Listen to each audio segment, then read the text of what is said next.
Good morning students, आप सभी का ऑनलाइन क्लास में स्वागत है।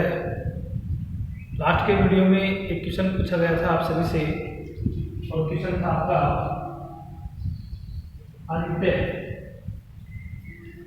अंत्य केंद्रित एकक कोशिका में अवयवी कणों की संख्या ज्ञात करनी थी। तो अंत्य केंद्रित एकक कोशिका वह एकक कोशिका होती है जिसमें अवयवी कण पाठ्य कोणों के अतिरिक्त किन्हीं दो विपरीत फलकों के केंद्र पर उपस्थित होते हैं। तो जिनमें अवयवी कण पाठ्य कोणों के अतिरिक्त किन्हीं दो विपरीत फलकों के केंद्र पर उपस्थित होते हैं, ऐसी एकक कोशिका को अंत्य केंद्रित एकक कोशिका कहते हैं। जैसे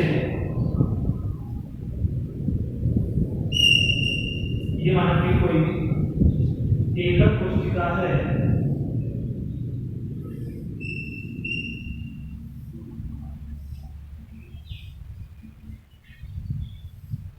जिसमें जो अवयवी कण होंगे वो आठों कोणों के अतिरिक्त किन्हीं दो विपरीत फलकों के केंद्र पर होंगे।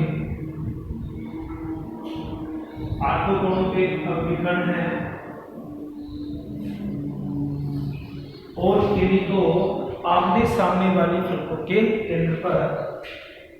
जैसे ये हम आमने सामने वाली मान सकते हैं, आप चाहो तो ऊपर नीचे वाली मान सकते हो, आप अपन चाहे तो आमने सामने वाली मान सकते हैं।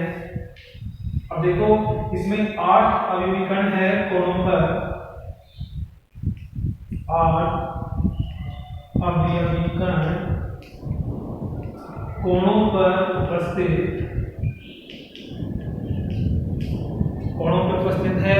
इसका प्रति एकक कोशिका में 1/8 का हिस्सा, तो प्रति एकक कोशिका में 1/8 का हिस्सा। इसके अलावा दो अवयवी कण हैं फलक केंद्र पर, दो अवयवी कण फलक केंद्र पर उपस्थित, जिसका 1/2 का हिस्सा माना जाता है। तो जैसे आप इसको सोल्व करेंगे आप, तो यहाँ 8 से 8 कैंसिल और 2 से 2 कैंसिल, तो यहाँ टोटल हो जाएगा आपका 1 अवयवी कण और यहाँ भी 1 अवयवी कण। टोटल रहेंगे कितने यहाँ पे 2, तो 2 अवयवी कण होते हैं। तो आपका जो राइट आंसर है वो हो जाएगा 2 अवयवी कण। इस प्रकार से जो अंत्य केंद्रित एकक कोशिका होती है उसमें 2 अवयवी कण पाए जाते हैं।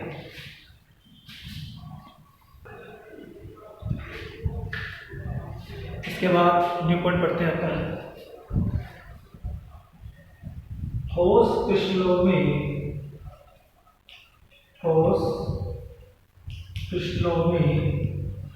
निबिड़तम संतुलन, ठोस क्रिस्टलों में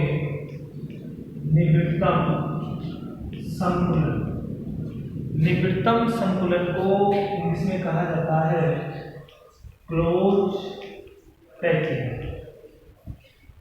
तो निबिड़तम संतुलन का मतलब हो गया क्लोज पैकिंग। इसका मतलब कि अवयवी कणों की ऐसी व्यवस्था होगी जिसमें अवयवी कणों के मध्य न्यूनतम रिक्त स्थान रहे।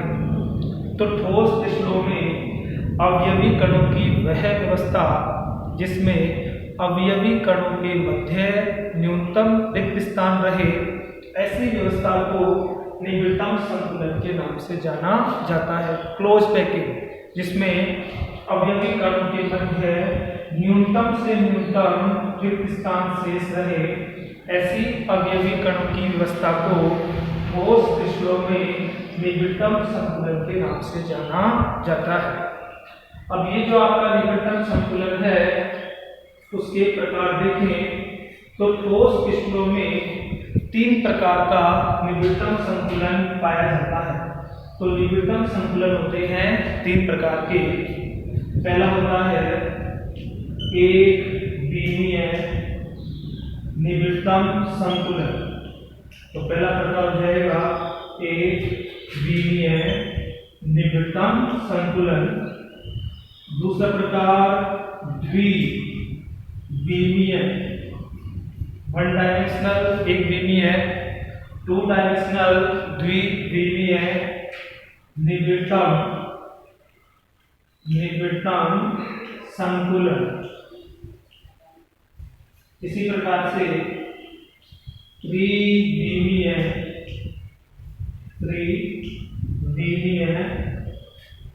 निबिड़तम संकुलन। इस प्रकार से जो निबिड़तम संकुलन है वो 3 प्रकार का, 1 डायमेंशनल, 2 डायमेंशनल और 3 डायमेंशनल। एक विमीय निबिड़तम संकुलन, द्विविमीय निबिड़तम संकुलन और त्रिविमीय निबिड़तम संकुलन। इसमें सबसे पहले हम पढ़ेंगे 1 डायमेंशनल क्लोज पैकिंग स्ट्रक्चर। तो यहाँ नंबर फर्स्ट एक विमीय निबिड़तम संकुलन। तो एक विमीय निबिड़तम संकुलन, एक विमीय निबिड़तम संकुलन इस प्रकार की व्यवस्था में अवयवी कणों की केवल एक ही पंक्ति पाई जाती है। तो इस प्रकार की व्यवस्था में अवयवी कणों की केवल एक ही पंक्ति पाई जाती है। जैसे हम यहाँ बना सकते हैं अवयवी कणों की एक पंक्ति इस प्रकार से। यहाँ अवयवी कणों केवल आपको एक पंक्ति दिखाई दे रही है और इस पंक्ति में प्रत्येक अवयवी कण अन्य 2 अवयवी कणों से स्पर्श किए हुए होते हैं। पहली बात तो यहाँ केवल अवयवी कणों की एक ही पंक्ति पाई जाएगी। दूसरा, प्रत्येक अवयवी कण, जो प्रत्येक अवयवी कण है वो अन्य 2 अवयवी कणों से स्पर्श किए हुए होते हैं। अब आपका माइंड में क्वेश्चन ये होगा कि जो किनारे वाले दोनों अवयवी कण हैं वो तो केवल एक से ही स्पर्श है, 2 से स्पर्श नहीं है। लेकिन ये भी 2 से स्पर्श है क्योंकि ये एक माला के रूप में व्यवस्थित होते हैं। तो माला के रूप में यदि व्यवस्थित होंगे तो यहाँ प्रत्येक जो अवयवी कण है वो अन्य 2 अवयवी कणों से स्पर्श होते हैं।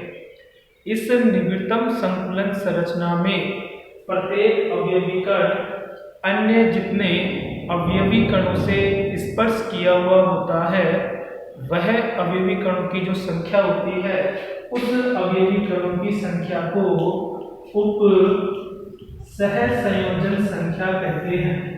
तो यहाँ उप सहसंयोजन संख्या का मान 2 होता है। तो निबिड़तम संकुलन संरचना में प्रत्येक अवयवी कण अन्य जितने अवयवी कणों से स्पर्श किए हुए होते हैं वह संख्या उप सहसंयोजन संख्या या कोऑर्डिनेशन नंबर के नाम से जानी जाती है। तो यहाँ एक विमीय निबिड़तम संकुलन में कोऑर्डिनेशन नंबर कितना होगा? यहाँ पे 2 होगा क्योंकि प्रत्येक अवयवी कण अन्य 2 अवयवी कणों से स्पर्श किया हुआ होता है। इसके बाद सेकंड देखते हैं अपन यहाँ द्विविमीय निबिड़तम संकुलन। द्विविमीय निबिड़तम संकुलन वह निबिड़तम संकुलन होता है जिसमें अवयवी कणों की एक से अधिक प्रकार की पंक्तियां पाई जाती हैं। तो जब अवयवी कणों की एक से अधिक पंक्तियां पाई जाए और वो अवयवी कणों की पंक्तियां एक दूसरे के ऊपर स्थित हो तो इस प्रकार की व्यवस्था को द्विविमीय निबिड़तम संकुलन के नाम से जाना जाता है।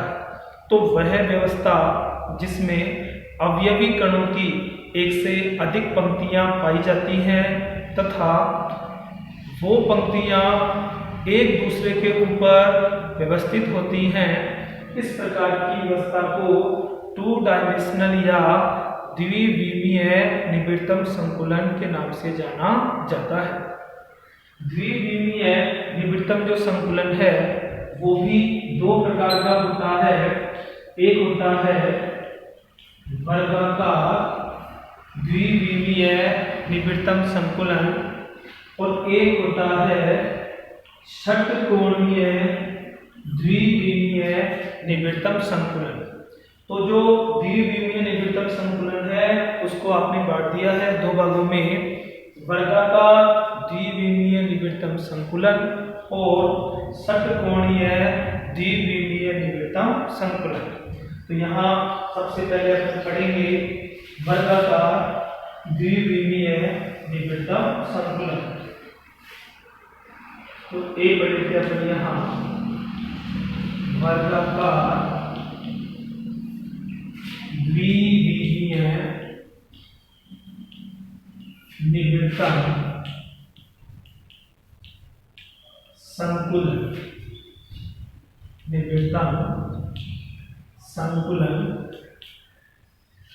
वर्गाकार में क्या होगा, जो दूसरी पंक्ति के जो अवयवी कण है वो पहली पंक्ति के अवयवी कणों के ठीक सिद्ध में या ठीक ऊपर, तीसरी पंक्ति के अवयवी कण दूसरी पंक्ति के अवयवी कणों के ठीक सिद्ध में स्थित होते हैं। चौथी पंक्ति के अवयवी कण तीसरी पंक्ति के अवयवी कणों के ठीक सिद्ध में स्थित होते हैं। कैसे, इसको समझने के लिए यहाँ ये मान कि कोई पहली पंक्ति के अवयवी कण है, तो यहाँ ये पहली पंक्ति के अवयवी कण, जिसको हम इस प्रकार से बना सकते हैं। ये पहली पंक्ति होगी, मैंने कहा था दूसरी पंक्ति के अवयवी कण पहली पंक्ति के अवयवी कणों के ठीक सिद्ध में या ठीक ऊपर स्थित होते हैं। दूसरी पंक्ति के जब आप अवयवी कण बनाएंगे तो वो पहली पंक्ति के ठीक सिद्ध में या ठीक ऊपर स्थित होते हैं। तो ये दूसरी पंक्ति के अवयवी कण हो जाएंगे। तीसरी पंक्ति के जो अवयवी कण होंगे वो दूसरी पंक्ति के अवयवी कणों के ठीक सिद्ध में स्थित होते हैं। तो यहाँ ये तीसरी पंक्ति के अवयवी कण, चौथी पंक्ति के जो अवयवी कण है वो तीसरी पंक्ति के अवयवी कणों के ठीक सिद्ध में स्थित होते हैं। तो यहाँ आपने देखा दूसरी पंक्ति के अवयवी कण पहली पंक्ति के ठीक सिद्ध में, तीसरी पंक्ति के अवयवी कण दूसरी पंक्ति के ठीक सिद्ध में और चौथी पंक्ति के अवयवी कण तीसरी पंक्ति के ठीक सिद्ध में स्थित होते हैं। इस प्रकार की स्ट्रक्चर होती है वर्गाकार द्विविमीय निबिड़तम संकुलन की। इसमें प्रत्येक अवयवी कण, जो प्रत्येक अवयवी कण है वो अन्य 4 अवयवी कणों से स्पर्श किया हुआ होता है। तो इसमें जो प्रत्येक अवयवी कण होगा वो अन्य 4 अवयवी कणों से स्पर्श किया हुआ होता है, जिनके केंद्र बिंदुओं को यदि मिला दिया जाए तो केंद्र बिंदुओं को मिलाने पर एक वर्गाकार संरचना निर्मित हो जाती है। तो केंद्र बिंदुओं को मिलाओगे तो एक वर्गाकार संरचना बनेगी, इसीलिए इस संरचना को वर्गाकार द्विविमीय निबिड़तम संकुलन के नाम से जाना जाता है। हमें यहाँ पे ध्यान रखना है इसकी उप सहसंयोजन संख्या। इसकी जो उप सहसंयोजन संख्या है इसका मान यहाँ 4 होता है। क्योंकि सभी पंक्तियाँ एक प्रकार की लग रही है तो इन पंक्तियों के प्रकार को हम एक प्रकार दे सकते हैं, इसीलिए इस प्रकार की व्यवस्था को ए प्रकार की व्यवस्था भी कहते हैं। ए मतलब आपको सभी एक दे सकते हैं यहाँ पे सभी पंक्तियां एक समान लग रही है आपको, तो इसको हम ए प्रकार की व्यवस्था भी कहते हैं। इसे कहते हैं वर्गाकार द्विविमीय निबिड़तम संकुल। इसके बाद में बी आता है और बी हम पढ़ते हैं षटकोणीय। बी षटकोणीय द्विविमीय षटकोणीय द्विविमीय निबिड़तम संकुलन। तो षटकोणीय द्विविमीय निबिड़तम संकुलन। इस प्रकार की व्यवस्था में दूसरी पंक्ति के अवयवीकरण पहली पंक्ति के अवयवीकरणों के ठीक सिद्ध में स्थित होते हैं, या दूसरी पंक्ति के अवयवीकरण पहली पंक्ति के अवयवीकरणों के गर्त में स्थित होते हैं। तीसरी पंक्ति के अवयवीकरण दूसरी पंक्ति के अवयवीकरणों के गर्त में स्थित होते हैं। कैसे? जैसे भाई यहाँ ये माना कि कोई पहली पंक्ति के अवयवीकरण है, तो ये कोई आपकी पहली पंक्ति के अवयवीकरण, दूसरी पंक्ति के अवयवीकरण पहली पंक्ति के अवयवीकरणों के गर्त में या खड्डे में स्थित होते हैं। जैसे हम लड्डू रखते हैं ट्रे में, तो क्या बिल्कुल सिद्ध में होगा क्या लड्डू? नहीं। पहली पंक्ति के जो लड्डू रखे जाएंगे, दूसरी पंक्ति के लड्डू क्या होंगे? उनके जो मध्य छिद्र होते हैं उन्हीं में व्यवस्थित होते हैं। तीसरी पंक्ति के अवयवीकरण दूसरी पंक्ति के अवयवीकरणों के गर्त में स्थित होते हैं।